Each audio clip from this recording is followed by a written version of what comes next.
मिरजेत सुरभी नाश्ता सेंटर आणि एका गॅस रिफिलिंग अड्ड्यावर पुरवठा विभागाचा छापा, 4 घरगुती सिलेंडर जप्त। मिरज शहरात हॉटेल आणि नाश्ता सेंटरमध्ये घरगुती गॅस सिलेंडरचा अवैधरित्या वापर होत असल्याच्या तक्रारीनंतर पुरवठा विभागाने गुरुवारी धडक कारवाई केली।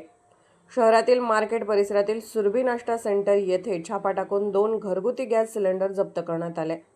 सुरभी नाश्ता सेंटरमध्ये मोठ्या प्रमाणावर घरगुती गॅसचा वापर केला जात असल्याची माहिती पुरवठा विभागाला मिळाली होती। त्यानुसार पुरवठा शाखेच्या पथकाने अचानक तपासणी करत कारवाई केली। या प्रकरणी मिरज शहर पोलीस ठाण्यात तक्रार दाखल करण्यात आली आहे। दरम्यान शहरातील एका गॅस रिफिलिंग अड्ड्यावरही पुरवठा विभागाने छापा टाकला। या कारवाईत 2 घरगुती गॅस सिलेंडर आणि गॅस रिफिलिंगसाठी वापरली जाणारी एक मोटार ताब्यात घेण्यात आले। संबंधिताविरोधात मिरज शहर पोलीस ठाण्यात गुन्हा दाखल करण्याची प्रक्रिया सुरू आहे। पुरवठा अधिकारी वर्षा कदम यांच्या मार्गदर्शनाखाली एका पथकाने ही कारवाई केली।